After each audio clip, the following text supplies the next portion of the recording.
ବିବେକ ଭେଷ ବଦଳେଇକି ଆଦିତ୍ୟ ଦାସଙ୍କ ଘରକୁ ଯାଉଛନ୍ତି।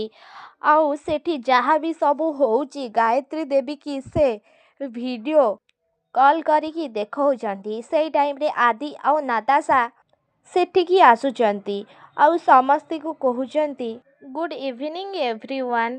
ସେଇ ଟାଇମ୍ରେ ଏମିତି କହିକି ଯେତେବେଳେ ବସୁଛନ୍ତି ସେଇ ଟାଇମ୍ରେ ଜୟଦେବଙ୍କର ନଜର ପଡ଼ିଯାଉଛି ବିବେକଙ୍କ ଉପରେ। ସେଇ ଟାଇମ୍ରେ ଜୟଦେବ କହୁଛନ୍ତି ଏକ୍ସକ୍ୟୁଜ୍ ମି ନାତାଶା, ମୁଁ ଆସୁଛି ଟିକେ। ଏମିତି କହିକି ସେ ଜାଗାରୁ ଯାଇକି ସେ ବିବେକଙ୍କ ପାଖରେ ପହଞ୍ଚି ଯାଉଛନ୍ତି। ଜୟଦେବ ବିବେକକୁ କହୁଛନ୍ତି ତମେ ଏଠି କ'ଣ କରୁଛ? ତମକୁ ମୁଁ କହିଲି ନା ଏଠୁ ଯିବା ପାଇଁ। ସେଇ ଟାଇମ୍ରେ ବିବେକ କହୁଛନ୍ତି ମୁଁ ମିଷ୍ଟର ଦାସକୁ କିଛି କ୍ୱେଶ୍ଚନ୍ ପଚାରିବାକୁ ଚାହେଁ। ସେଇ ଟାଇମ୍ରେ ଜୟଦେବ କହୁଛନ୍ତି ହେଇପାରିବନି, କାହିଁକି ନା ଏଠି ସେମାନଙ୍କୁ କ୍ୱେଶ୍ଚନ୍ କରିବାକୁ ଇନଭାଇଟ୍ କରାଯିବ ଯେଉଁମାନଙ୍କୁ ଆମେ ଇନଭାଇଟ୍ କରିକି ଏଠିକି ଡାକିଛୁ।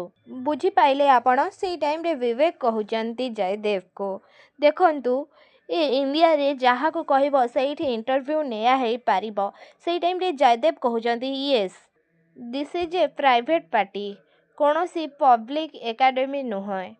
ସେଇ ଟାଇମ୍ରେ ବିବେକ ଯେତେବେଳେ ଭେଷ ବଦଳେଇଥିଲେ ଆଦି ବି ବିବେକକୁ ଚିହ୍ନି ପାରୁନାହାନ୍ତି।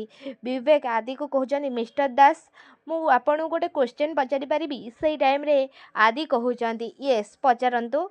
ସେଇ ଟାଇମ୍ରେ ଜୟଦେବ ବିବେକକୁ ଗୋଟେ ଲେଟର୍ ଦେଉଛନ୍ତି ଆଉ କହୁଛନ୍ତି ଏଇଥିରେ ଯେଉଁ କ୍ୱେଶ୍ଚନ୍ ଲେଖା ହେଇଛି ସେଇ କ୍ୱେଶ୍ଚନ୍ କେବଳ କରିବ ଆଉ ଅଲଗା କିଛି କ୍ୱେଶ୍ଚନ୍ କରିବନି। ସେଇ ଟାଇମ୍ରେ ବିବେକ କହୁଛନ୍ତି ହଁ ଦର୍ଶକ ବନ୍ଧୁ, ମୋ ସିନ୍ଦୁରର ଅଧିକାର ସିରିଏଲ୍ ଆପଣମାନେ ଆଜିର ଅଧ୍ୟାୟରେ ଏମିତି କିଛି ଦେଖିବାକୁ ପାଇବେ। ଆପଣମାନଙ୍କୁ କ'ଣ ଲାଗୁଛି? କ'ଣ ବିବେକ ଆଦିଙ୍କୁ ଜୟଦେବ ଯେଉଁ କ୍ୱେଶ୍ଚନ୍ ଗୁଡ଼ାକ ଦେଇଛନ୍ତି ସେଇ କ୍ୱେଶ୍ଚନ୍ ପଚାରିବେ, ନା ବିବେକ ଅଲଗା କିଛି ପଚାରିବେ କି ମୁକ୍ତିଙ୍କ ବିଷୟରେ ପଚାରିବେ? ଆମକୁ କମେଣ୍ଟ ବକ୍ସ ମାଧ୍ୟମରେ ନିଶ୍ଚିତ ଭାବରେ ଜଣାନ୍ତୁ। ଆଉ ତା ପୂର୍ବରୁ ଆପଣମାନଙ୍କୁ ଯଦି ଆମ ଭିଡ଼ିଓଟି ଭଲ ଲାଗିଥିବ ତାହେଲେ ଲାଇକ୍ ସେୟାର କମେଣ୍ଟ କରିବାକୁ ଜମାରୁ ବି ଭୁଲିବେନି। ପାଖରେ ଆସୁଥିବା ବେଲ୍ ଆଇକନ୍କୁ ମଧ୍ୟ ଦବାଇ ଦିଅନ୍ତୁ।